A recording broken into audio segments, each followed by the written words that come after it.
Good afternoon, all you cool cats and kittens. I'm Mr. Kylie. This is Marcus American Team Navarre. This is going to be your sparring drills and conditioning class. The part of this class is to make sure that a lot of the sparring techniques and a lot of the combinations and footwork and defenses, a lot of the movements we use in sparring, that we stay sharp on it. Okay, this can be for black belt trainers, it can be for non-black belt trainers, just students or parents even hoping to get a good workout. And kind of go over some different martial arts techniques to help make your body a little bit stronger and stay fresh on the things you guys learned when in sparring class. And the cool part about sparring is you don't necessarily have to spar someone to get better at sparring. That's what I try to talk a lot to students about, is you actually don't improve your sparring skills in the sparring ring. Okay, from there, in the sparring ring, you figure out what you need to improve upon.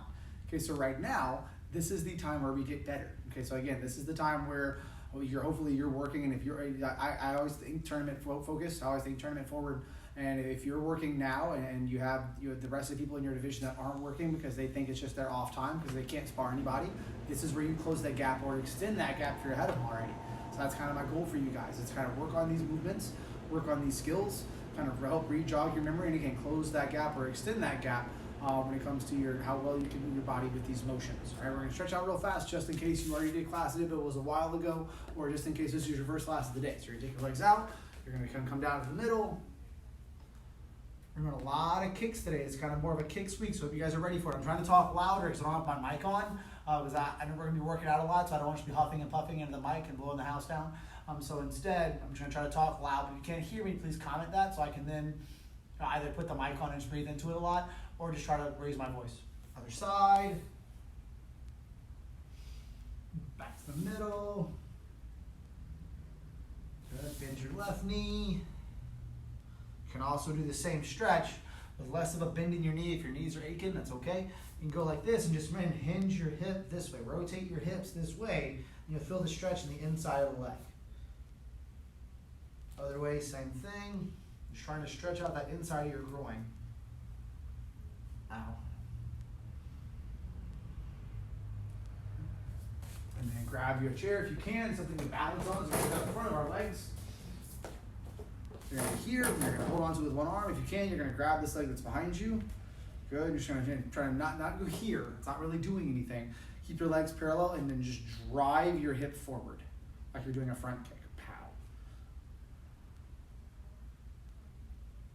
There, put it down, pull it up if you can, hold it, frontward chamber, keep your body going forward, open your hips up, and then switch sides, either just you turn to the other side, or move your item to the other side. Everybody's having a wonderful Thursday.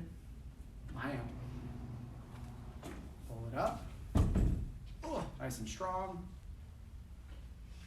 To the outside, nice and strong. Very good. Now we're going to use the item, we're going to use the chair, just something to base upon, whether it's a table or a couch or something you kind of hold on to for stability. We're going to wake up our legs actively this time. Okay, so you're doing hip swing. Go straight from the side first. You start at kind of an angle, your feet are going towards the angle.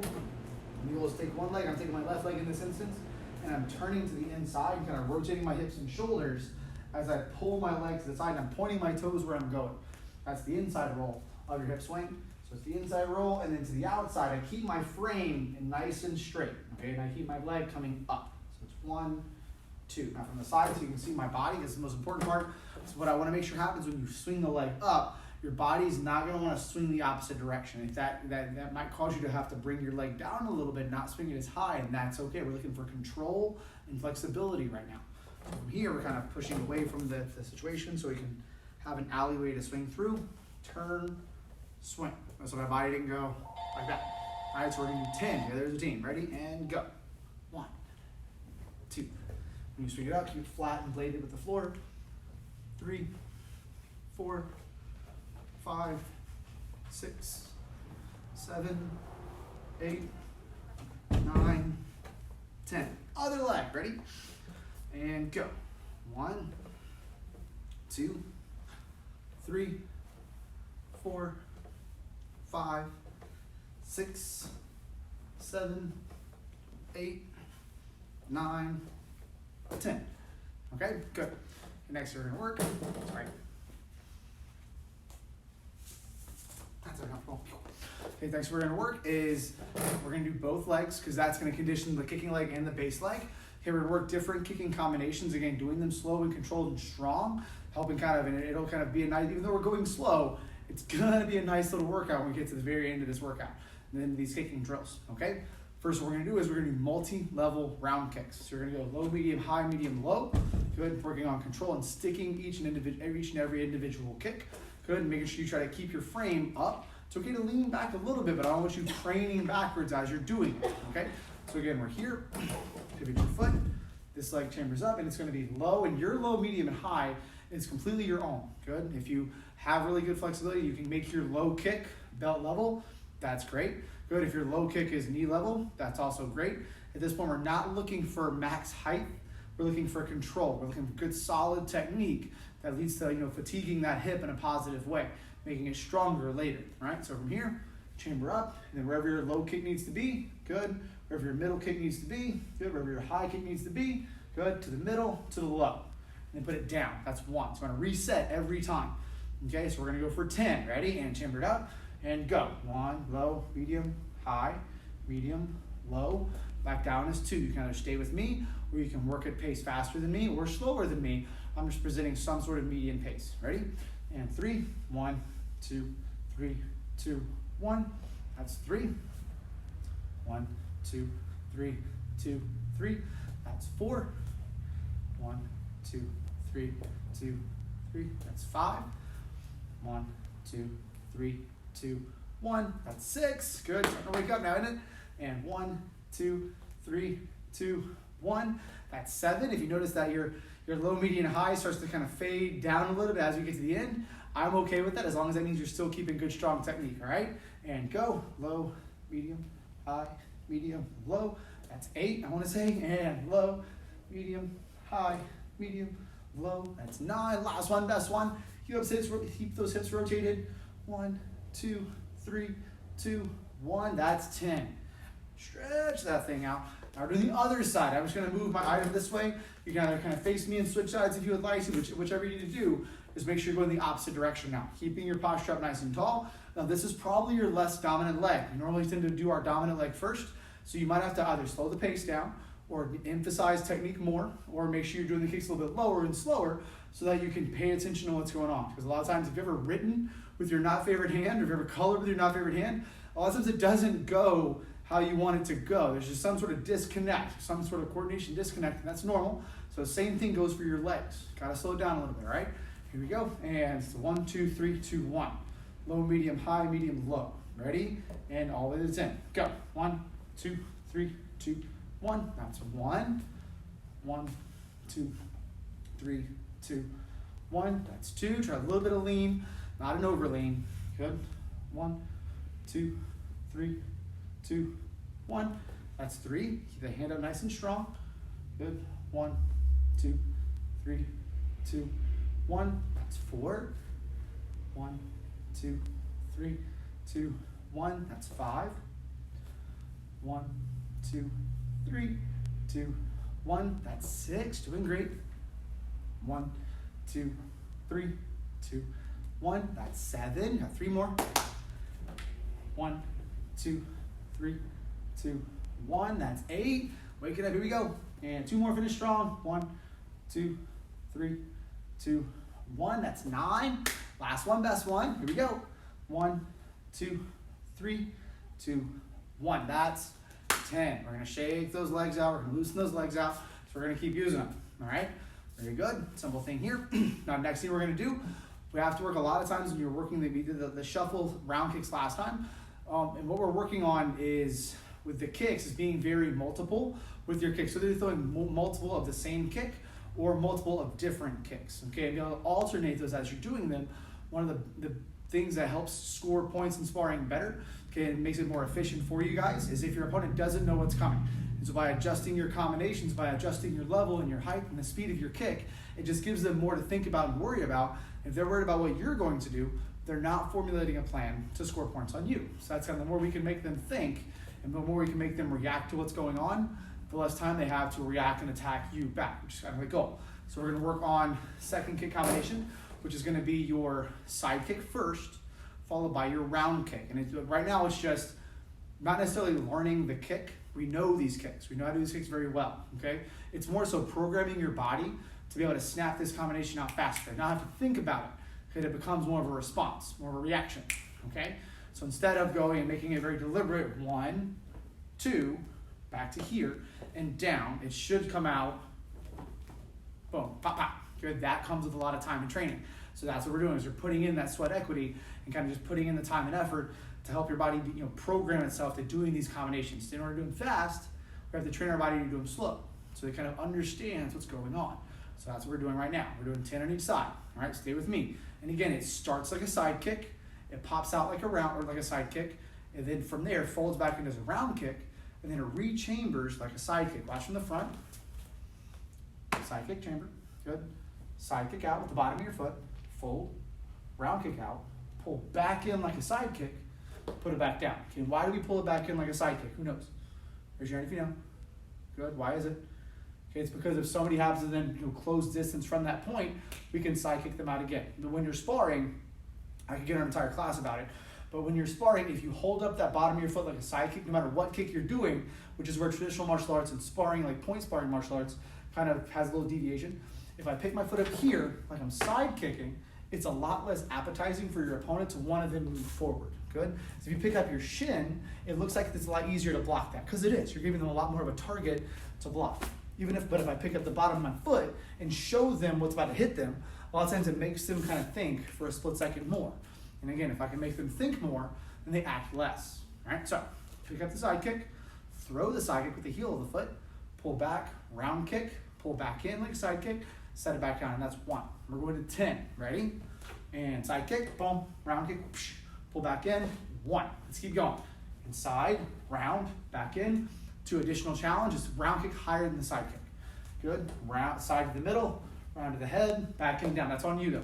Can't kick that high, don't kick that high. Kick where you is comfortable and challenges you. Okay, that's 3. Inside, round, back in, that's 4. 5.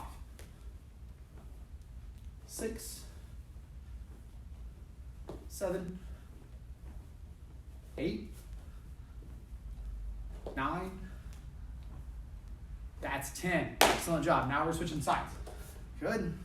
Anybody getting kind of sweaty? Just me? Awesome. Fantastic. Hands up.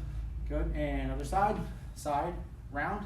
Back in again. This might be your less dominant side, your less coordinated side. So you have to kind of walk yourself through these motions a little bit. Very good. 1, 2. That's 3, I think. 1, 2. Make sure specifically from there to here, you're pulling those toes back and pointing. I want to see 1, 2. That's still a side kick, even if it travels like this. So make sure you point those toes like the round kick. Pull it back in. It's part of the hard part about it. One of the hard parts of this is doing it like determinedly enough, can't think of the right word, but like focused enough, deliberately enough is the word, to make sure that you're doing the kicks properly. Not just the motion, the pathway of the kick, but the actual extension of the foot properly. All right? That's 5, 1, 2, 6, 1, 2, 7, 1, 2, 8. That was a bad rep. Do it again. 1, 2. There's 8. Back in. 2 more. 1, 2. There's 9. Last one. 1, 2, and 10. Good. Okay, now we're actually going to go back to our hip swings. It's kind of a breather in between sets. But also kind of see if our legs have gotten a little bit stretchier just from doing so many kicks. Okay, so I want 10 hip swings again, just like you practiced at the beginning to warm up. Ready? Turn and go. 1, 2, 3, 4, 5, 6, 7, 8, 9, and 10. Other side, make sure you're rotating your hips and shoulders.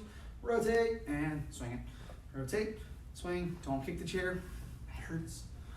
4, 5, 6, 7, 8, 9, 10. Very good. Okay.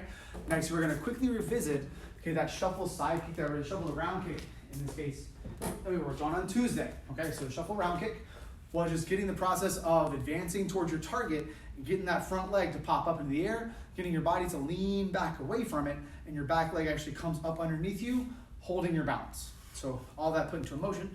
If From here, it was the chamber, and this leg comes up, okay? So I want to make sure to see if we did it. Again, it's been 48 hours since we've done it, so I want to see if that part is getting better, right? And again, we're going to advance upon it today. So from here, just kind of reprogramming the motion. Feet start a little wider than shoulder width, okay? So it's not quite full Kinemai stance, but it's also not ready stance. It's somewhere in the middle. Your body's sideways, and all I do is I make sure I want to kind of lean back on this foot. So I want to push off that foot and lift it up, kind of leaning back on your back foot. As you do that, it shuffles underneath you.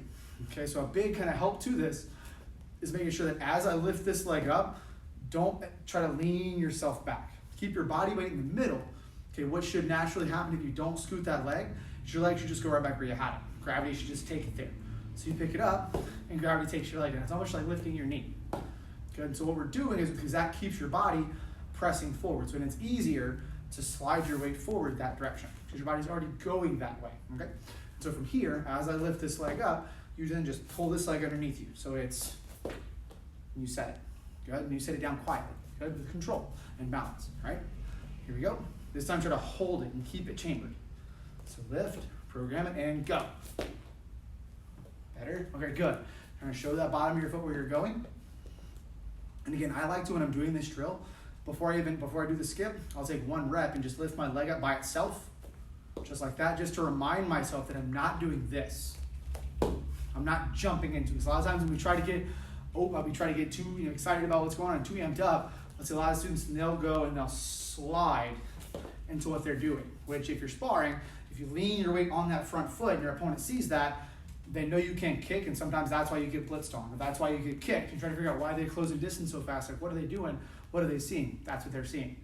So if I'm facing you this way, we're sparring, and if you see me step with my front foot and then slide my feet before I chamber my leg, it doesn't seem like much, but it's a very big red flag to your opponent that says, ooh, they can't hit me, and then they go hit you first. And so instead, we practice on your forward motion is not with your front foot. Your forward motion is on picking your front leg up, showing them the weapon. Show them the weapon. Good. They see your weapon, makes them less likely to want to then attack you. Good. So you can kind of just give yourself a pop like that. And then now as I lift, I sneak the back leg underneath me. Good. Okay, so now we're going to add the kick to it.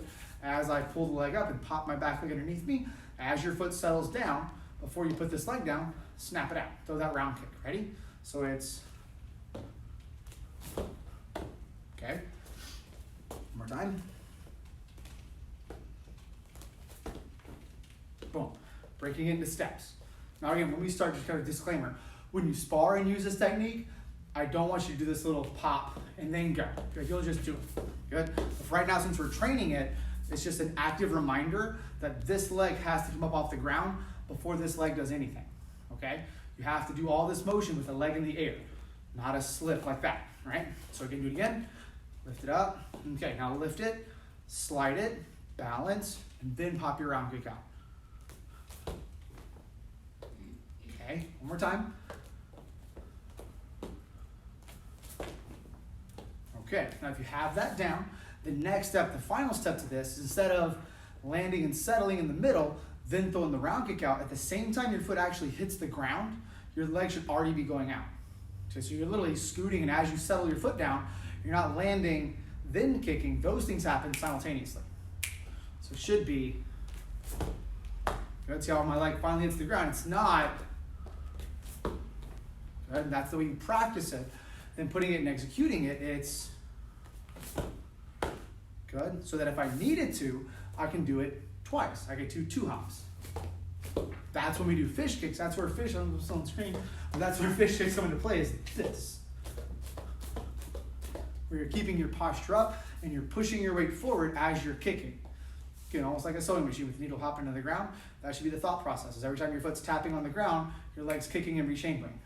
That's why we're also working balance kicks, is to help make this a little more applicable. Okay, so now we're gonna try to do 2 in a row. Okay, the first time slow, then we're gonna start to pick up the speed and the repetition, all right? So you're here, we'll practice lift, and then so you lift, hop, land, kick, lift, hop, land, kick, hop, land, kick. Boom. So that's kind of your sequence.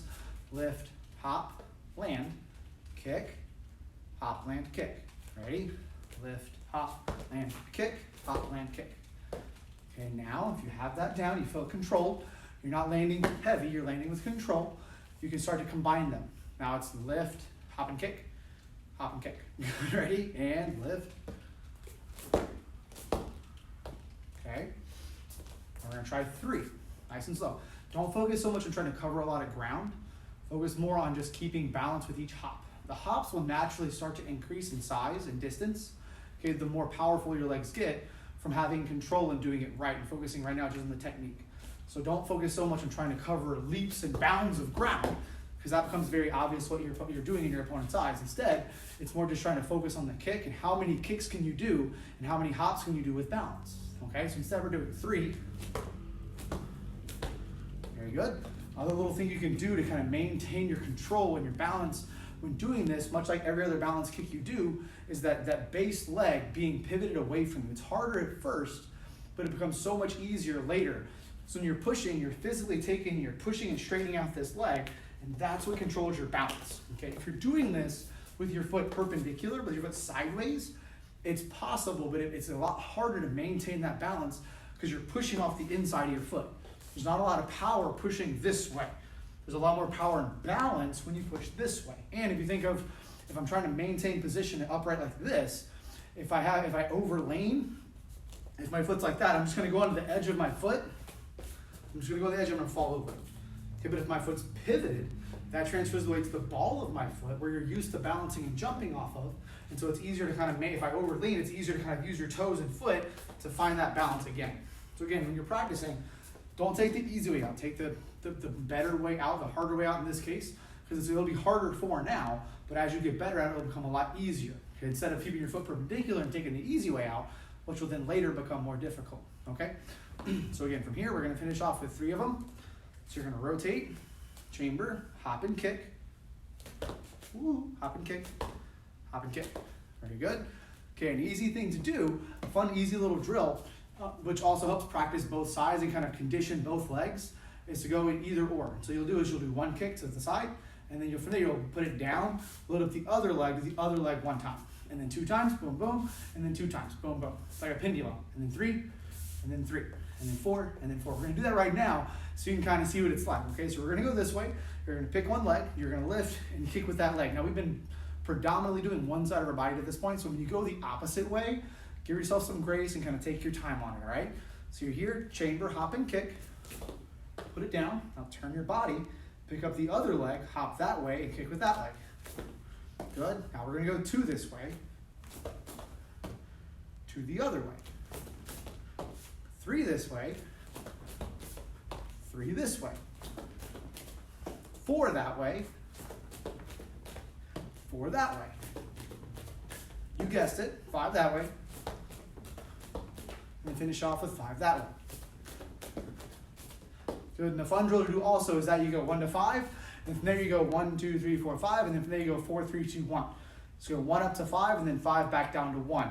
All in the sense you'll end up right where you started, hopefully is the goal. That's just a fun little conditioning and coordination drill with your legs. We're gonna finish off with a stretch, just like we did in the beginning, to help kind of calm our legs back down. Take your legs, put them out wide, finish off with your full split stretch. Body up nice and tall. One thing we talked about when we're doing this is having something potentially in the front that has some weight to it, like if it's a couch or bed frame, and then putting a towel or something around it with a handle so you can then grab it and pull yourself forward. The main focus of your split to help increase the flexibility and coordination of your legs is to keep your weight in the front of your body. Because if your body's sunk back here, you're not really increasing the flexibility of your stretch, you're just kind of sitting your legs out. So keeping your weight to the front is a very big help, but also making sure while doing that, you're not breaking your posture, so you're not rounding your back, you're keeping your chest up nice and tall, you're rolling those hips over nice and strong, while trying to at the same time keep these toes up. That's the hard part, trying to roll your hips forward while keeping your toes up. It'll send a big stretch up the inside of your legs while keeping your body weight forward. A lot of times you'll find you're actually stretchier now than you were when class started because everything's warmed up, you've been moving your legs a lot, and so a lot of times when you're trying to gauge your split, it's also helpful to then go back and see at the end of the day what it's like, because most of the time it's going to be stretchier than it was in the beginning. All right, legs in the middle, shake them out, stretch down last time. Awesome job. Stand up all the way, feet together. Bow. Very good. Thank you so much for joining us. Remember, this is for all black belt trainers. And so what you can also do is if you notice that one of your friends in normal class is in this class, you can maybe tag them in the video so they can come back and watch it. You're trying to tag them when class starts so they can come watch it too. This is for all the dragons and junior beginners, intermediates, advanced, adults, black belts, everyone. Even if you're not a black belt trainer yet, feel free to kind of work on some of these drills so that when you do become a black belt trainer, you're already ready already. Okay, that'll be kind of the goal for you guys. Happy training. Thank you so much for being here. You guys being here makes me want to train harder and it makes me want to make better classrooms for you guys so I know you're having more fun. If you enjoyed it, definitely like and comment. If there's something else you think you would like to work on, I have a class, but I'm also very flexible and open to ideas. And so if something specifically, potentially you're wanting to work on, pop that in the comments or send us a Facebook message about it or call us and we'll see if we can sneak those ideas into the upcoming class plans. All right? Thank you so much for being here. Feet together. Bow. Make sure you get some water and stretch out before class is over. You are dismissed.